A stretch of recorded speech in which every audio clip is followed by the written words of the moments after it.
ساس نے کہا، تمہارے کہنے سے نالش کی طرف سے تو تسلی ہوئی، لیکن شبرات اور رمضان سر پر ہے۔ لاہور سے خرچہ تو چھوڑ، خط تک آنا موقوف ہے، اور یہ دونوں تہواروں پر خرچ ہی خرچ ہے۔ اصغری نے کہا، اماں جان، رمضان کے تو ابھی بہت دن پڑے ہیں۔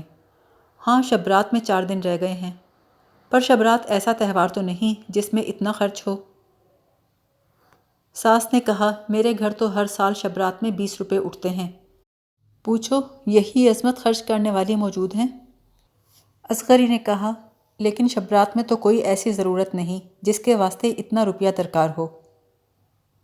ساس نے کہا، اے بیٹی، پیر پیغمبر بڑے بزرگوں کی فاتحہ مقدم ہے، پھر لوگوں کے گھر بھیجنا بھجوانا ضروری ہے۔ 5 روپے کی ایک رقم تو اصل خیر سے تمہارے میاں اور محمودہ کے انار پٹاخوں کو چاہیے۔ محمد کامل کا بیاہ ہو گیا ہے تو کیا ہے، خدا رکھے اس کے مزاج میں تو ابھی تک بچپنا ہے، جب تک 100 انار پٹاخے نہ لے چکے گا میری جان کھا جائے گا، اور محمودہ بھی رو رو کے برا حال کر لے گی۔ اصغری نے کہا، اماں جان، مسلمانوں میں شبرات کی کچھ رسم سی پڑ گئی ہے، ورنہ دین میں تو اس کی کچھ اصل نہیں ہے۔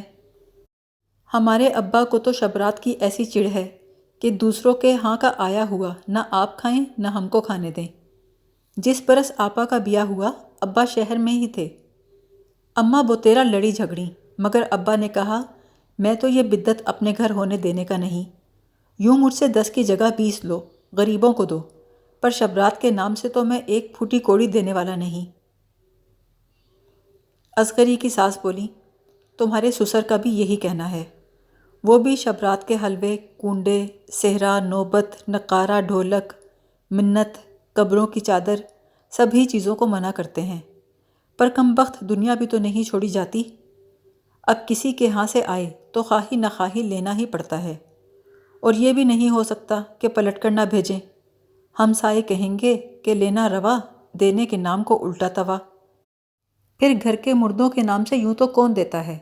برسی یا تہوار کے دن ان کی روح کو 2 چپاتی اور کوڑی بھر میٹھے کا ثواب پہنچ جاتا ہے، تو کیا اس سے بھی گئے گزرے ہوئے؟ اصغری کہنے لگی، ایسا ہی شبرات ضروری ہے تو فاتحہ کے واسطے 5-6 سیر کا میٹھا بہت ہوگا۔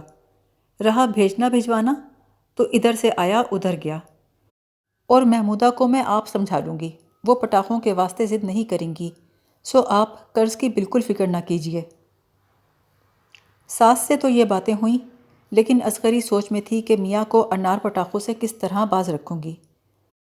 آخر اس نے ایسی حکمت عملی سے سمجھایا کہ بات بھی کہہ گزری اور میاں کو ناگوار بھی نہ ہوا۔ اس نے محمد کامل کے سامنے چھیڑ کر محمودہ سے پوچھا، کیوں بوا، تم نے شبرات کے واسطے کیا تیاری کی؟ محمودہ بولی، بھائی جان انار پٹاخے لائیں گے تو ہم کو بھی دیں گے۔ ابھی محمد کامل کچھ کہنے بھی نہ پایا تھا کہ اصغری نے کہا، بھائی تمہارے واسطے ایسی واہیات چیز کیوں لانے لگے؟ بھلا اس میں کیا مزہ ہے؟ محمودہ نے کہا، جب انار پٹاخے چھوٹتے ہیں تو کیسی بہار ہوتی ہے؟ اصغری بولی، محلے میں سینکڑوں انار چھوٹیں گے، کوٹھے پر سے تم بھی دیکھ لینا۔ واہ بھابھی جان، اور ہم نہ چھوڑیں؟ تم کو ڈر نہیں لگے گا؟ میں اپنے ہاتھوں سے تھوڑا ہی چھوڑتی ہوں۔ تو پھر جس طرح تم نے اپنے انار چھوٹتے دیکھے ویسے ہی محلے کے۔ اور محمودہ سنو، یہ بہت برا کھیل ہے۔ ایک مرتبہ ہمارے محلے میں ایک لڑکے کے ہاتھ میں انار پھٹ گیا، دونوں آنکھیں پھوٹ کے چوپٹ ہو گئیں۔ اور محمودہ، تم اماں جان کا حال دیکھتی ہو، اداس ہیں یا نہیں؟ محمودہ نے کہا، اداس تو ہیں۔ اصغری نے پوچھا، تم نے غور کیا کہ کیوں اداس ہیں؟ محمودہ نے جواب دیا، یہ تو معلوم نہیں۔ اصغری نے کہا، واہ، اسی پر تم کہتی ہو کہ میں اماں کو بہت چاہتی ہوں۔ محمودہ بولی، اچھی بھابھی جان، اماں کیوں اداس ہیں؟ اصغری نے جواب دیا، خرچ کی تنگی ہے، مہاجن بھی قرض نہیں دیتا، وہ اس سوچ میں ہے کہ محمودہ اناروں کے واسطے ضد کرے گی تو پیسے کہاں سے دوں گی؟ محمودہ نے کہا، یہ بات ہے تو ہم انار نہیں منگوائیں گے۔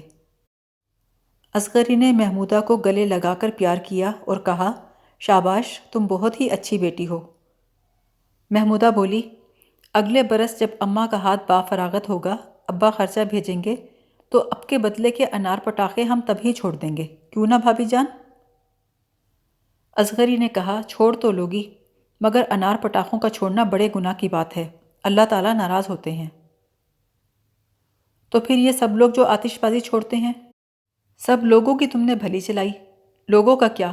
لوگ کیا جھوٹ نہیں بولتے، چوری نہیں کرتے، پرایا حق نہیں مارتے؟ محمودہ نے کہا، پھر ہم کو اماں جان نے تو کبھی منع نہیں کیا۔ اصغری بولی، اس خیال سے کہ تمہارا جی کڑے گا۔ بھلا بھابھی جان، اس میں گناہ کی کیا بات ہے؟ کیا اس لیے کہ کسی کو لگ نہ جائے؟ اصغری نے کہا، محمودہ، اللہ تعالیٰ کے ہاں رتی رتی کا حساب دینا ہوگا۔ انار پٹاخے تو بڑے داموں کی چیز ہیں۔ اگر کوئی آدمی پانی بھی بے سبب لنڈھاتا ہے تو اس سے بھی اللہ میاں پوچھیں گے کہ تو نے ہمارا پانی بے وجہ لنڈھایا کیوں؟ اسی طرح روپے پیسے کا، کھانے پینے کا، کپڑے کا، وقت کا، غرض خدا نے جتنی نعمتیں دی ہیں سب کا حساب دینا پڑے گا۔ اور جب تم بتاؤ گی کہ ہم نے اتنے پیسوں کے انار پٹاخے چلائے تو اللہ میاں کہیں گے یہی پیسے کسی غریب محتاج کو کیوں نہ دیے؟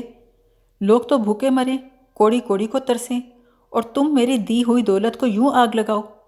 اس وقت تم کیا جواب دو گی؟ اللہ میاں سے ڈرتی نہیں ہو؟ محمودہ نے کہا، ہائے بھابھی جان، اب کیا کروں؟ بس آگے کو توبہ کر لو۔ تو اللہ تعالیٰ میری خطا معاف کر دیں گے؟ بے شک معاف کر دیں گے، وہ تو تم کو اماں جان سے بھی زیادہ چاہتے ہیں۔ بھابھی جان، اللہ میاں مجھے اتنا کیوں چاہتے ہیں؟ اس واسطے محمودہ کہ انہوں نے تم کو بنایا ہے، پیدا کیا ہے۔ تم بتاؤ، اپنے پالے ہوئے بلی کے بچے کو کیسا چاہتی ہو؟ محمودہ بولی، تو کیسے توبہ کروں؟ اصغری نے کہا، دل سے پکا ارادہ کر لو کہ پھر ایسا نہیں کرو گی۔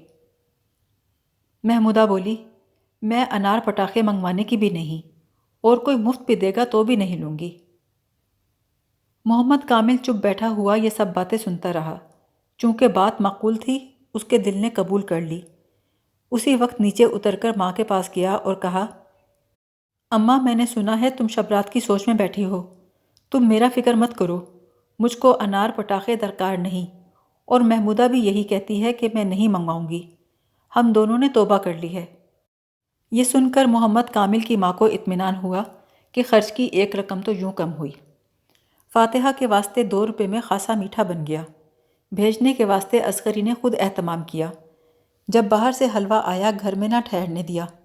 ادھر آدمی دے کر باہر نکلا، ادھر اس نے کہا، یہ فلانی جگہ پہنچا دو۔ جس جس کو دینا تھا سب کو نام بنام پہنچ گیا، اور 2 روپے میں اچھی خاصی شب رات ہو گئی۔ عظمت یہ بندوبست دیکھ کر جل ہی تو گئی، اس واسطے کہ اس کی بڑی رقم ماری گئی۔ جتنا باہر سے آتا تھا وہ سب رکھ لیتی تھی، اور جو گھر سے جاتا آدھا اس میں سے بھی نکال لیتی۔ شب رات کا حلوہ جو خشک کر کے رکھتی تو مہینوں پنجیری کی طرح پھاکتی۔